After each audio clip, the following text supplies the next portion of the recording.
Hello friends, स्वागत है आप सभी का मेरे चैनल शायना गोयल पर। सो फ्रेंड्स, आज के सेशन में हम डिस्कस करने वाले हैं about the determinants of education policy. So देखिए, इन द प्रीवियस सेशन हमने इसका जो कॉन्सेप्ट है, ठीक है, डेफिनेशंस डिस्कस की हैं, कैरेक्टरिस्टिक्स डिस्कस की हैं। सो आज के सेशन में सारी जो डिटर्मिनेंट्स है, बिल्कुल कॉन्सेप्ट आपका क्लियर कर दूंगी मैं इन डिटर्मिनेंट्स के रिलेटेड एजुकेशन पॉलिसी के लिए जो हमें चाहिए। सो फ्रेंड्स, वैसे ये जो सेशन है this is for BEd semester 2 या फिर BSc BEd, BA BEd, common for all. लेकिन आप जो है ना स्टडी टॉपिक वाइज करते हैं जब हायर क्लासेस में आ जाते हो। तो अगर डिटर्मिनेंट्स ऑफ एजुकेशन पॉलिसी की बात करें तो आप किसी भी क्लास में हो, अगर आपको ये टॉपिक है तो these factors will remain the same. ठीक है, तो ये मत सोचो कि हमारे कोर्स का नहीं है। अगर आपको ये टॉपिक है तो टॉपिक वाइज आपको स्टडी करना होता है।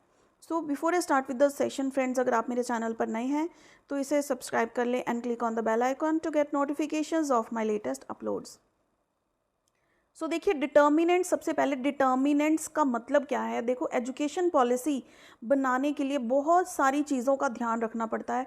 ठीक है, जैसे हम कहते हैं ना कि बच्चे की हमने होलिस्टिक डेवलपमेंट करनी होती है, ओवरऑल डेवलपमेंट करनी होती है स्कूल में। उसी तरह से जब हम कोई भी पॉलिसी बनाते हैं तो जो चीज़ें भी उस पॉलिसी पर इफ़ेक्ट डाल सकती हैं जब हम उसको इम्प्लीमेंट करेंगे, उन सभी चीज़ों का ध्यान रखना पड़ता है। कुछ फैक्टर्स होते हैं जिनको एनालाइज करने के बाद ही एजुकेशन पॉलिसी बनाई जाती है।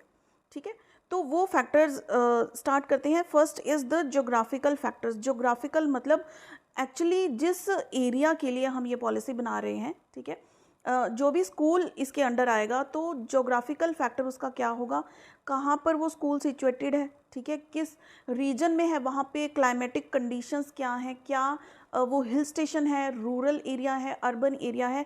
Each and every factor related to the geography. ठीक है, यानी कि नक्शे पर वो कहाँ पे आ रहा है, मैप पर। ये चीज़ सिंपल लैंग्वेज में समझ में आ गई। ज्योग्राफी का मीन्स जो भी जगह की हम बात कर रहे हैं, किसी भी स्कूल पर अगर हम एजुकेशन पॉलिसी लागू करना चाहते हैं तो देखेंगे कि वो स्कूल एक्चुअली आ कहाँ पे रहा है। ठीक है, तो जो पॉलिसी है ना, ये अलग अलग जगह के लिए अलग अलग बनाई जाती है। कि फॉर एग्जांपल अगर कोई हिल स्टेशंस हैं या फिर कोई क्लाइमेटिक चेंजेस हैं तो कुछ चेंजेस आपको एजुकेशन पॉलिसी में वहाँ पर मिलेंगे। ठीक है, जैसे हम कहते हैं कि अगर आपको कोल्ड है तो आपको ये मेडिसिन लेनी है, अगर साथ में फीवर भी है तो आपको ये मेडिसिन लेनी है। तो वो कैटेगराइज किया जाता है।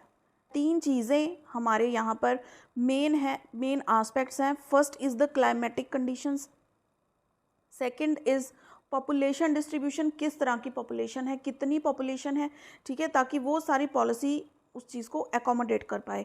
एंड द लैंड कॉन्फ़िगरेशन, कितना एरिया है, कितनी जगह मिल सकती है स्कूल या फिर कोई भी संस्था बनाने के लिए। या फिर वो अगेन वही बात रिपीट हो रही है कि हिल स्टेशन है, ठीक है, तो पहाड़ों पर बनाना है या फिर कहीं पास में रिवर्स हैं या फिर जो भी चीज़ें हैं, वो सारा कुछ यहाँ पर फैक्टर्स देखे जाते हैं। ये तीन मेन फैक्टर्स हैं। फॉर एग्ज़ाम्पल यहाँ पे एग्ज़ाम्पल भी दी हुई है कि अगर हमने डॉक्टर्स को ट्रेन करना है और रीजन क्या है, ट्रॉपिकल रीजन है, तो वहाँ पर डिजीज़ेज़ भी क्या होंगी, ट्रॉपिकल डिजीज़ेज़ लाइक मलेरिया, ठीक है, जो ज़्यादातर फैलती हैं। तो डॉक्टर्स को उस तरह से वहाँ पे ट्रेन किया जाता है। या फिर जनरली हम अगर अपने एरिया के एग्जांपल लें तो जैसे हमारे अगर गर्मी के सीज़न की बात करें तो डॉक्टर्स के पास ज़्यादा मेडिसिन कौन सी अवेलेबल होंगी, डिहाइड्रेशन की। और अगर हम बात करें कि ज़ुकाम कब ज़्यादा होता है, ठीक है, फीवर कब ज़्यादा होता है, वो विंटर सीजन में होता है। तो तब की मेडिसिन का स्टॉक ज़्यादा डॉक्टर्स तब रखते हैं विंटर्स में। उनको पता ही होता है कि जो पेशेंट आए आधे से ज़्यादा तो ज़ुकाम खांसी इन चीज़ों के होंगे। ठीक है, उसी तरह से स्कूल का है सिस्टम की, जो एरिया होता है, जो क्लाइमेट होता है, उस अकॉर्डिंग पॉलिसीज़ बनाई जाती हैं। ठीक है, ताकि उस अकॉर्डिंग बच्चों को यूनिफॉर्म हो या फिर ट्रांसपोर्ट की फैसिलिटी उस अकॉर्डिंग होती है। स्कूल का जो इंफ्रास्ट्रक्चर है वहाँ पर एयर कंडीशन जो फैसिलिटी होती है, एसी लगेंगे या फिर उसमें ड्यूल एसी हो कि वो हीटिंग का भी काम कर सके और कूलिंग का भी काम कर सके। ठीक है, सारी चीज़ें क्या है एजुकेशन पॉलिसी के अंडर इनको मेंशन किया जाता है। Next factor is the economic factor. Economic factor means कि माल पत्ता कितना है भैया, आपकी जो कंट्री के बारे में बात कर रहे हो या कोई रीजन के बारे में बात कर रहे हो तो फाइनेंशियली क्या स्टेटस है। जितना ज़्यादा हम कहते हैं गुड़ डालेंगे उतना ज़्यादा मीठा होएगा, तो कितना ज़्यादा इकोनॉमिक स्टेटस पावरफुल है उतनी ज़्यादा हम अपनी पॉलिसी में अमेंडमेंट्स कर सकते हैं या फिर बारीक से बारीक चीज़ों पर वर्क कर सकते हैं, क्योंकि उतने ही पैसे हम वहाँ पर खर्च कर सकते हैं। ठीक है। तो इकोनॉमिक कंडीशन अगर पुअर है तो एजुकेशन सिस्टम हर एस्पेक्ट को कवर नहीं कर पाएगा, क्योंकि उसके पास इतना सोर्स नहीं है फाइनेंशियल कि वो हर चीज़ों के लिए अलग अलग मनी स्पेंड कर सके। ठीक है जी। देखिए, जैसे यूएसए और जापान की अगर हम बात करें, वहाँ पर जो उनकी एजुकेशन पॉलिसी बनाई गई है वो डिफरेंट डिफरेंट बनाई गई है। वहाँ पर जो है लोग हैं वो वेल क्वालिफाइड भी हैं और एम्प्लॉयड भी हैं। लेकिन अगर हम हमारे इंडिया की बात करें, यहाँ पे एजुकेशन तो है लेकिन अनएम्प्लॉयमेंट भी बहुत ज़्यादा है, इसलिए तो लोग बाहर भागते हैं फॉरेन कंट्रीज़ में जॉब वगैरह के लिए। Next is the historical factors. अब हिस्टोरिकल, हर कंट्री की अपनी एक हिस्ट्री होती है, ठीक है। हम हिस्ट्री में भी पढ़ते हैं तो वहाँ पर ज़्यादातर हम अपने राजा महाराजाओं के बारे में पढ़ते हैं। तो एजुकेशन पॉलिसी ऐसी होनी चाहिए जो हमारे हिस्टोरिक फैक्टर्स को ध्यान में रखे, उनको एजुकेशन में वो चीज़ रिफ्लेक्ट करनी चाहिए, ताकि बच्चे या फिर जो भी यंग जनरेशन है उनको पता लगे कि देश में कितनी कुर्बानियाँ दी गई हैं, किन किन लोगों का क्या योगदान रहा है। हम आज अगर फ्रीडम के ज़माने में घूम रहे हैं तो वो फ्रीडम हमें दिलाई किसने है। ठीक है, एक छोटी सी एग्जांपल है फ्रीडम की, जैसे गांधी जी का जिक्र किया जाता है, फ्रीडम फाइटर्स का जिक्र किया जाता है, भगत सिंह हैं, या फिर जिन लोगों ने हमारे देश पर आतंक फैलाया है। हर चीज़ का हिस्टोरिक फैक्टर यहाँ पर मेंशन होना चाहिए, ताकि बच्चों में अवेयरनेस हो और रिस्पेक्ट भी हो अपने हिस्ट्री के प्रति। Then is social and cultural factors. अब कोई भी सोसाइटी है, हम स्कूल्स की बात ले लेते हैं, जैसे क्रिश्चियन स्कूल्स हैं तो वहाँ पर क्रिश्चियन के जो फेस्टिवल्स हैं, लाइक कॉन्वेंट स्कूल्स होते हैं, वहाँ पर वो चीज़ें ज़्यादा सेलिब्रेट की जाती हैं। हालांकि हर स्कूल में अनबायस्ड सेलिब्रेशंस होती हैं। आप बात ले लो दिवाली की, होली फेस्टिवल की, बैसाखी की, कोई ना कोई इवेंट या तो सॉफ्ट जो बोर्ड होता है क्लास के बाहर लगा होता है उसकी डेकोरेशन का काम होता है, कोई स्पीच, डिबेट्स या फिर फंक्शंस, जैसे दिवाली पर फंक्शंस होते हैं, या फिर एनुअल फंक्शन में हर तरह के कल्चर को रिफ्लेक्ट किया जाता है, यूनिटी दिखाने की कोशिश की जाती है। तो सोशल एंड कल्चरल फैक्टर्स को ध्यान में रखा जाना चाहिए। क्यों रखा जाना चाहिए? क्योंकि एक क्लास में अगर आप बात करो, कोई भी क्लास का एक सेक्शन उठा लो, वहाँ पर भी आपको डाइवर्सिटी ऑफ स्टूडेंट्स मिलेंगी, यानी कि एक ही क्लास में अलग अलग सोसाइटी से आए होते हैं बच्चे, अलग अलग जो है हम कहते हैं फाइनेंशियल स्टेटस होता है उनके पेरेंट्स का, हर किसी का अपना कल्चर है, अपना एनवायरनमेंट है। तो किसी भी बच्चे को ऐसा ना लगे कि हम शायद माइनॉरिटी से बिलोंग करते हैं, या फिर हमारा कल्चर कुछ ऐसा है जहाँ पर कम लोग होते हैं तो हमें थोड़ा पीछे रखा गया है। ऐसा नहीं होना चाहिए। अनबायस्ड बिहेवियर होना चाहिए towards culture, towards gender, towards religion, everything. ठीक है। Next is the political factors. अब हर कंट्री का, हर रीजन का अपना पॉलिटिकल फैक्टर होता है। जैसे हम कहते हैं कि हमारी जो इंडिया है वो क्या है, एक डेमोक्रेटिक कंट्री है। India is a democratic country. हम यहाँ पर कोई भी भेदभाव नहीं करते हैं, हालांकि वो बहुत होता है, लेकिन हमारी डेमोक्रेसी में लिखा गया है, तो वही चीज़ हमारी एजुकेशन में रिफ्लेक्ट करती है। हालांकि कहा जाता है कि हम बायस्ड नहीं होते हैं, या फिर बुक्स भी ये पढ़ाती हैं कि हमें बायस नहीं होना चाहिए टुवर्ड्स जेंडर ऑल्सो, चाहे कोई फीमेल है मेल है। लेकिन आप अगर बुक उठाकर देखोगे ना, किचन का काम करती हुई हमेशा फीमेल्स ही दिखाई जाएंगी, यानी कि टेक्स्ट बुक जो है खुद ही हमें बायस्ड बिहेवियर शो करती हैं।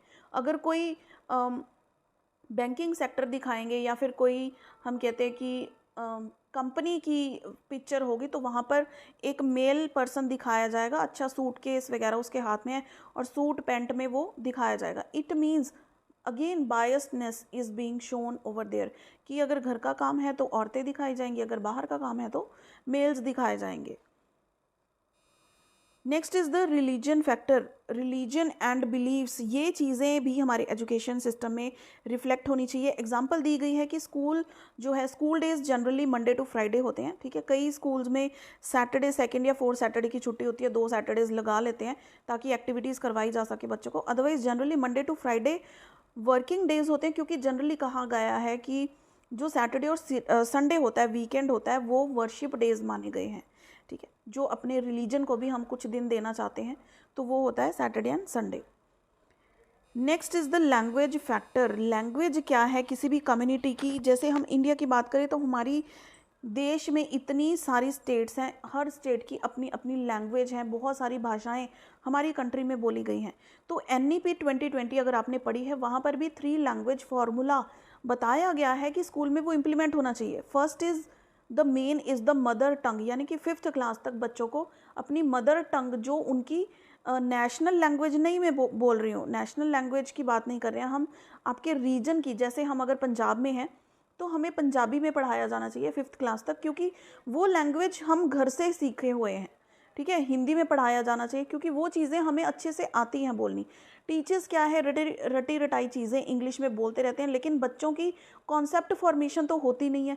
इंग्लिश में सुनते रहते हैं, दिमाग के ऊपर से सब कुछ निकलता रहता है और रट्टाफिकेशन स्टार्ट हो जाती है, रोट मेमोराइजेशन स्टार्ट हो जाती है। तो एनईपी क्या कहती है कि 3 लैंग्वेज फार्मूला होना चाहिए। First language should be your mother tongue, second language should be your regional language, ठीक है, and third language should be any foreign language, चाहे वो इंग्लिश है या फिर आप कोई फॉरेन लैंग्वेज और कोई फ्रेंच लैंग्वेज है वो आप सीख सकते हैं। ठीक है, वो 6th क्लास ऑनवर्ड्स आ जानी चाहिए। समझ में आ गई? ये लैंग्वेज फैक्टर थोड़ा डिटेल में एक्सप्लेन किया। आप ये चीज़ डेफिनेटली लिख कर भी आ सकते हो, एनईपी का जिक्र आप करके भी आ सकते हो।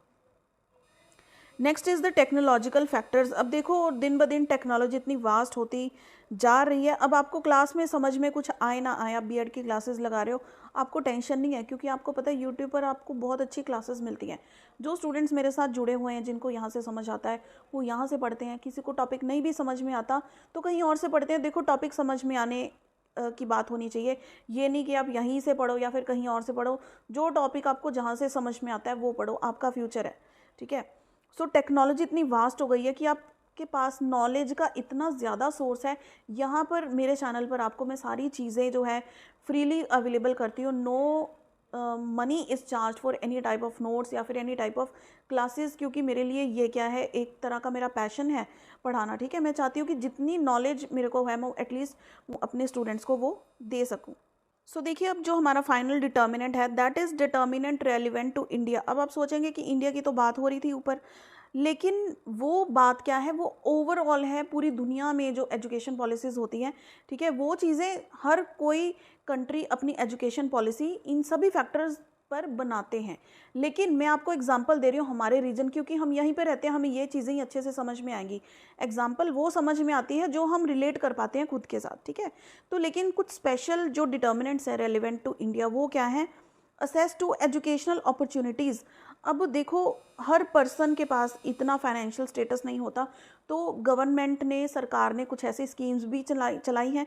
सर्व शिक्षा अभियान जो है, ठीक है, एसएसए के अंडर, जहाँ पर कोई फीस चार्ज कम होती है या फिर नहीं भी की जाती, पुअर पीपल को पढ़ाया जाता है। Free and compulsory education schemes चलाई गई हैं, ठीक है, 6 से 14 साल के बच्चों के लिए, ताकि हर बच्चा एजुकेटेड हो। ठीक है, ऐसे नहीं है कि जो सिर्फ हायर सोसाइटी में बैठे हैं वही एजुकेशन ले सकते हैं। फ्री एंड कंपलसरी एजुकेशन हर बच्चे को जो 14 साल के नीचे है उनको प्रोवाइड की जाती है।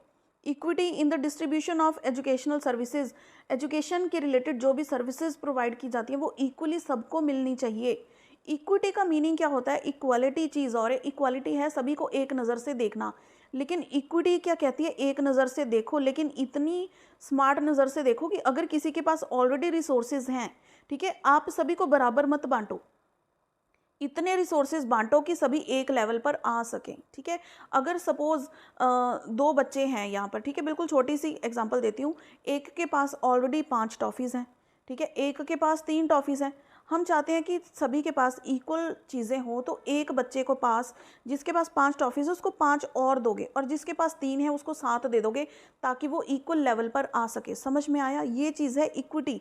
इक्वालिटी क्या है, आंखें बंद करके बस सभी को एक समान चीज़ें बांट दो, दैट इज़ इक्वालिटी। यहाँ पर बात हो रही है इक्विटी की, ताकि एजुकेशन सर्विसेज सभी को मिले और सभी एक स्तर पर आ जाएं, ताकि जब जॉब अटेनमेंट की बात हो ना, तो कोई बंदा ये फिंगर पॉइंट ना कर पाए कि उसको रिसोर्सेज ज़्यादा मिले थे, उसको ज़्यादा मिले थे। आप सभी सेम लेवल पर हो, सेम चीज़ें आपको प्रोवाइड की गई हैं। ठीक है, तो आपके पास रिसोर्सेज सेम हैं, आप अब अपना कैलिबर दिखाओ, कितना आप में पोटेंशियल है। Then is structure of the education system, education system का स्ट्रक्चर जो है वो भी डिटरमाइन किया जाता है। Then is internal efficiency, internal efficiency हर चीज़ की, स्कूल की क्या है, कोई पॉलिसी बनाई गई है उसकी एफिशिएंसी क्या है इंटरनल, ठीक है, टीचर्स की क्या है, फिर फर्दर स्टूडेंट्स की इंटरनल एफिशिएंसी कितनी है। Then is the external efficiency, and the final is institutional arrangement for management of the education sector. तो ये कुछ फैक्टर्स हैं जो हम कह सकते हैं कि डिटर्मिनेंट्स हैं regarding to with respect to India. ठीक है जी, आई होप ये चीज़ें आपको अच्छे से समझ में आ गई होंगी।